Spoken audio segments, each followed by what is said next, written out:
எனது அன்பு நேயர்களே, அட்சய திருதியை என்றால் என்ன?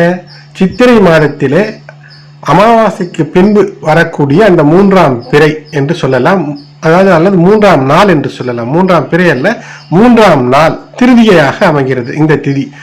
இந்த திருதியை திதி என்று நாம் செய்யக்கூடிய காரியம், அந்த செயலானது என்ன செய்தாலும் அப்படியே தொடர்ந்து வளர்ச்சி பெற்று கொண்டிருக்கும் என்று நமக்கு முன் இருப்பவர்கள் நமக்கு சொல்லி வைத்திருக்கிறார்கள். பதிவை முழுவதுமாக கேளுங்கள். இதுவரை சப்ஸ்கிரைப் செய்து பெல் பட்டன் அழுத்தி தொடர்ந்து இணைந்திருக்க ஆதரவு தர கனியோடு கேட்டுக்கொள்கிறேன். இந்த பதிவை மற்றவர்களுக்கும் பகிருங்கள். இந்த வரவிருக்கும் இந்த அட்சய திருதியிலே தங்கம் மட்டும்தான் வாங்க வேண்டுமா என்றால் அப்படியெல்லாம் எங்கும் சொல்லப்படவில்லை. அன்று செய்யக்கூடிய யோசித்து நன்மை தரக்கூடிய விஷயத்தை நாம் செய்தோம் என்றால் அது வளர்ந்து கொண்டே இருக்கும். நமக்கு காய் கனி தரக்கூடிய ஒரு மரத்தை நட்டீர்களே என்றால் அது வளர்ந்து கொண்டே இருக்கும், உங்களுக்கு நல்ல பயனை தந்து கொண்டே இருக்கும். அவ்வளவுதான் விஷயம்.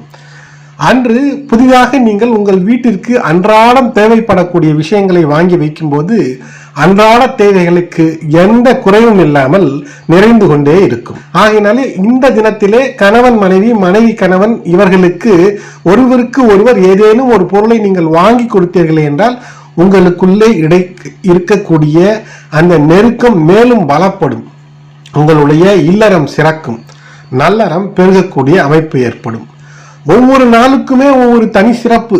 அப்படி இந்த அட்சய திருதி என்றால் என்ன? அட்சயம் என்றால் வளர்ந்து கொண்டே இருப்பது, குறையாது அல்ல குறையாமல் இருப்பதுதான் அட்சயம். அப்படியாக இந்த தினத்திலே நீங்கள் செய்யக்கூடிய வெற்றி தரக்கூடிய காரியங்கள் எதுவானாலும் உங்களுக்கு நல்ல பலனை தரும். ஆகையினாலே இந்த சித்திரை மாதத்து வளர்பிறை திருதியை திதியை விட்டுவிடாதீர்கள். இந்த நாளிலே வீட்டிற்கு தேவையான அரிசி, குறிப்பாக பச்சரிசி, உப்பு, கோதுமை அல்லது உங்களுக்கு இல்லங்களிலே தேவைப்படுகின்ற பருப்பு வகைகள் இவற்றையெல்லாம் புதிதாக வாங்கி வந்து வைப்பது என்பது தொடர்ந்து உங்களுக்கு சிறப்பை தரும். இல்லை என்றால் மார்க்கெட் அருகிலே இருக்கக்கூடிய மார்க்கெட்டுக்கு சென்று பசுமையான காய்கறிகளையே வாங்குவது கூட சிறப்பை தரும். தொடர்ந்து நீங்கள் அந்த ஆண்டு முழுது பசுமையான விஷயங்களையே உட்கொள்வதற்கும் பசுமையாக இருப்பதற்கும் இது சிறப்பை தரும். ஆகையினாலே இந்த அட்சய திருதி என்று நாம் செய்யும் காரியங்கள் பன்மடங்காக பெருகி என்றும் குறைவில்லாத ஒரு நற்பலனை நமக்கு தந்துவிடக்கூடிய அமைப்பு. இன்றைய தேதியிலே லக்ஷ்மி தேவி நமக்கு குடி வருவாள். லக்ஷ்மி தேவி குடி வந்தால் என்ன செய்ய வேண்டும்? லக்ஷ்மி படத்தை வீட்டிலே வைத்து விட்டால் போதுமா? நமக்குள் சந்தோஷம் நிறைந்து இருக்க வேண்டும். எப்போது நிறைந்திருக்கும்? உடல் ஆரோக்கியமாக இருக்க வேண்டும். ஆகையினாலே இந்த நாளிலே கொஞ்சம் உடற்பயிற்சி செய்து பழகுங்கள். இது வருடம் முழுக்க உங்களுக்கு உடற்பயிற்சியை செய்து கொள்ள உங்களுடைய உடலை பேணி காக்க. ஏனென்றால் இந்த ஆத்மா அந்த உடலுக்குள் தான் இருக்கிறது. தங்கம் வாங்கினால் நஷ்டம் ஏற்பட வாய்ப்பு இருக்கிறது, ஏற்படும். வெள்ளி வாங்கினால் அதோடு அதிகமான நஷ்டங்கள் ஏற்பட வாய்ப்பு இருக்கிறது. தங்கம் வெள்ளி யார் வாங்க வேண்டும் என்றால் இனி அது உங்கள் இல்லத்திலேயே தங்கிவிடும். எந்த காலத்திலும் அது அழகு கடைக்கோ விற்பனைக்கோ செல்வதற்கான அவசியம் இல்லை என்ற செல்வச் செழிப்பை இறைவன் உங்களுக்கு தந்து விடுவார் என்றால் அப்படி ஒரு நிலையிலே நாம் தங்கம் வாங்கி வீட்டிலே குவித்து வைத்துக் கொள்வது என்பது சிறப்பாக இருக்கும்.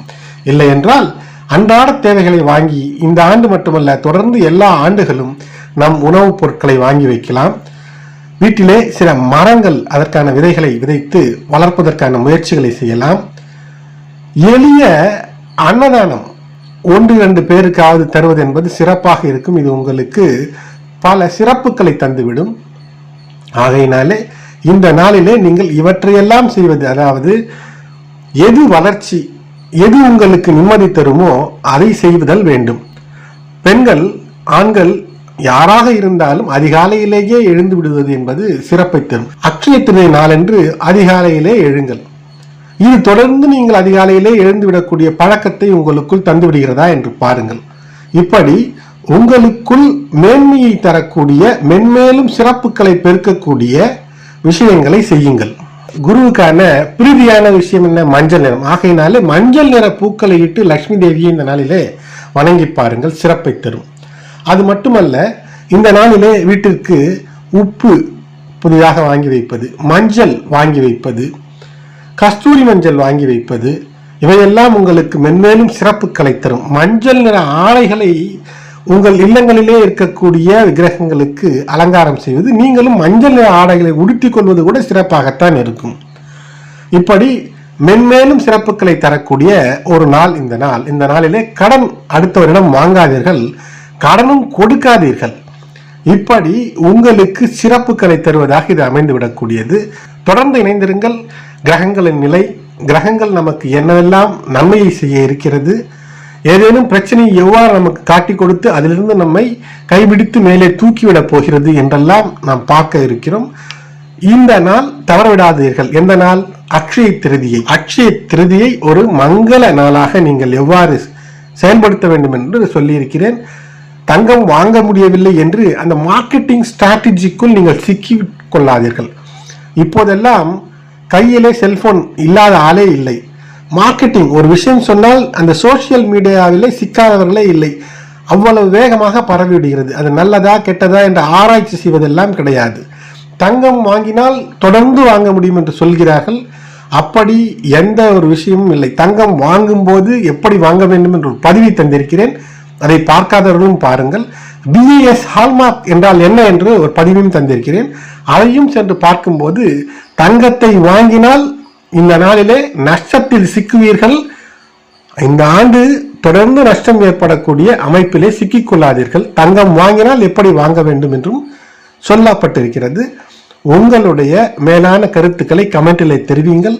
இந்த நாளை இனிதாக அதிகாலையிலே எழுந்து உள்ள தூய்மை உடல் தூய்மையோடு லக்ஷ்மி தேவியை வணங்கி எளிய பொருட்களை, அன்றாடம் தேவையான பொருட்களை வாங்கி வைத்து கொண்டாடி மகிழ்வீர்களாக. நன்றி, வணக்கம்.